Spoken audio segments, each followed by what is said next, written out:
Hi, and welcome to another episode of Hot Takes with me, the Silver Fox. I'm lucky enough that I have a friend called Lesley Roberts. You will know her.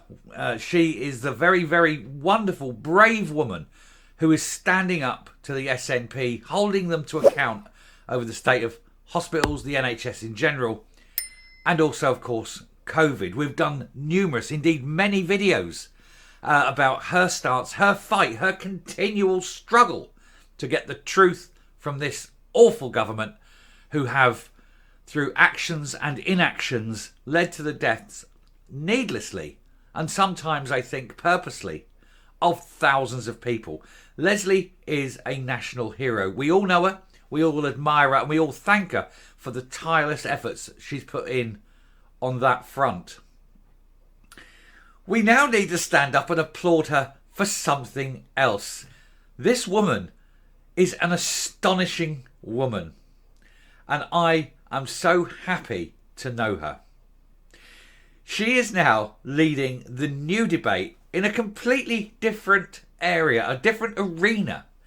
It's still against the SNP, it's still a worthy cause, and this one is another one in which we can all get behind, support her, help her, and make sure that something is done, that action is taken. And then can we organise some kind of award for this woman? Because she is stunning, wonderful, brave, marvellous. What is she doing this time? She's making a very firm stance against potholes and the state of Scotland's roads. And she's asking for the SNP to do something about it. It's I'm just amazed. This woman blows me away every time.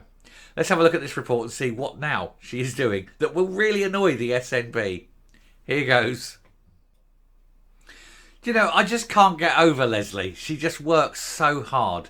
She is an absolute gem, and we all know the work she's done over the COVID stuff, and now she's starting a new fight with the SNP, with the Scottish Government, and it's something I think it's just marvellous. I'm in awe of her, I really am.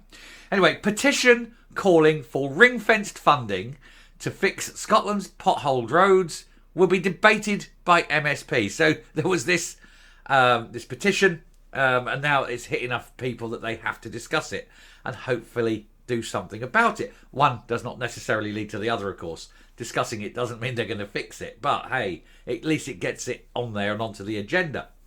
So campaigner Lesley Roberts, God bless her, says the country's roads have got worse since the SNP went into coalition with the anti-car Scottish Greens as Holyrood's Petitions Committee prepares to debate her petition.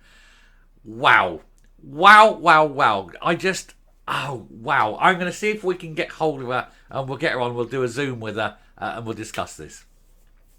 Anyway, a petition calling for an action plan to remove potholes from trunk roads and ring-fenced funding for locals will be debated again by SNPs later this month. The campaign is led by Lesley Roberts, the former NHS nurse from Greenock, who has become one of the country's leading campaigners on holding the Scottish Government to account over the COVID response.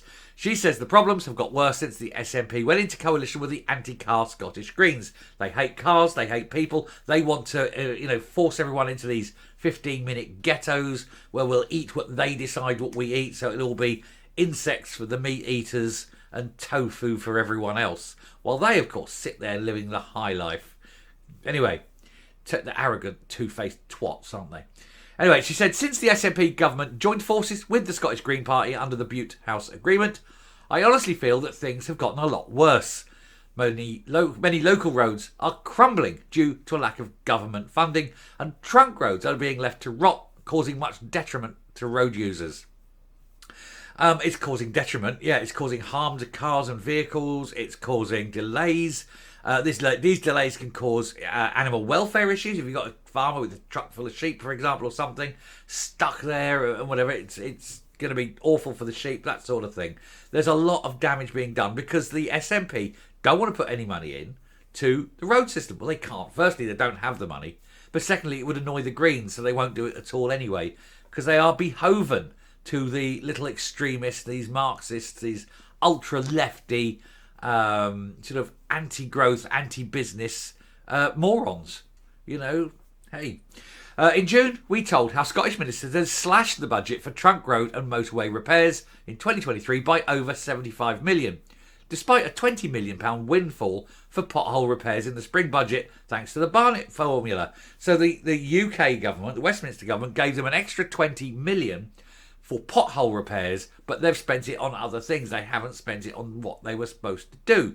This is an example of why Westminster, when it says, right, we'll give you £20 million for pothole repairs, for example, will then organise £20 million worth of pothole repairs and pay for the bill themselves, rather than just giving them the cash that they then spent on other things. This is the same way as why people in who get housing benefit often get evicted, because they, instead of having the housing benefit paid directly to the landlord so that the rent is paid, they hand it to them, who then go out and spend it on other things, and the rent doesn't get paid, and then the landlord evicts them, and they go, well, go, well, you had your money for the rent and you chose to get a tattoo or something, you know.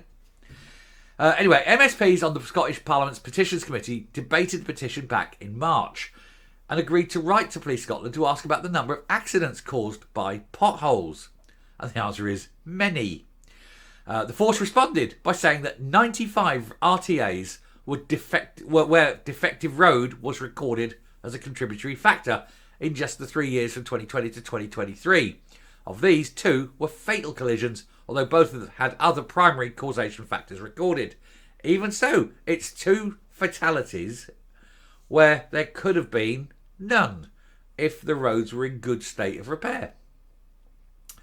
Other figures published over the summer showed that defective road conditions were linked to 576 road traffic accidents since Police Scotland was formed in 2013. These accidents resulted in 15 fatalities and 716 casualties, of whom 203 suffered serious injuries in basically 10 years. All due to the roads being in a bad way. Miss Roberts added, where is accountability these days? Why are our lives being put at risk due to financial mismanagement within this government? If they cannot manage the financial budget, it is perhaps time the Butte House Agreement was terminated and both parties gave way to other politicians who can work in line with what's required to protect the people of Scotland. Until then, we're simply expendable, whether behind the wheel of a motor vehicle or riding a bike.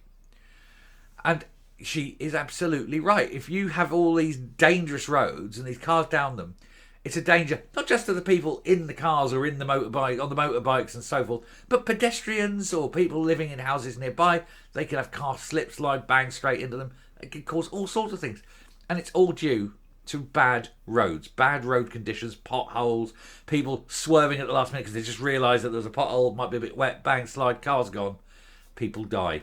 Bad roads. Anyway, speaking at the meeting in March, SNP backbencher Fergus Ewing was typically forthright in his summary of the state of Scotland's roads. He said the country's motorways were pretty well maintained, but described roads in Edinburgh and Glasgow as being in an appalling state. And of course, he's got a vested interest in getting the A9 duelled, obviously, to get him up to Inverness and whatever. But it's just an appalling waste that they're doing because they're dead. They're too scared. Anyway, he continued, the situation is becoming considerably worse. The problem has bedeviled Scotland since devolution and as seen in the various audit reports over the years. It is something that affects people, obviously all of us. As MSPs frequently receive complaints from constituents about the effects of accidents that have been occasioned by poorly maintained roads. And the Scottish Parliament confirmed that the petition will be considered by the Citizen Participation and Public Petitions Committee at its meeting on the 22nd of November, which will be exactly 60 years to the day since JFK was killed. There you go. 60 years to the day. Anyway, there we go. So that's there. So again, this is another thing. This is Lesley. Once again, Lesley rising to the challenge, standing up for the people, making a point, showing herself that she has got more balls than those sitting in Holyrood. She's prepared to speak truth unto power, and we all salute her and thank her. I'm coming up. I think Lesley Roberts has found a new niche in life. She is a campaigner. She is a campaigner for what is right, what is decent, what needs to be done. And I think we can all stand beside her, wish her, fight the good fight with her, effectively. And so, let her know that she's not alone. Let her all know. Let her know that we, everyone who watches this channel, are standing foursquare with her. We will fight the good fight together. We will give her our support. We will give her our respect and love. And we will let her know that what she's doing is absolutely marvellous and right. She's fighting for these potholes in this occasion. Potholes that will undoubtedly damage vehicles, can cause problems to the economy, and most of all, can end people's lives. That needs to stop straight away. So I would ask you all, as soon as you watch it, or while you're watching this video, hit that like button and leave a comment giving your support for Lesley in the comments. Let her know how much we all respect and admire her. I'll just stop there. Thank you very much for watching. Do keep an eye out. I will speak to you later. And my final word will go, thank you, Lesley. Goodbye.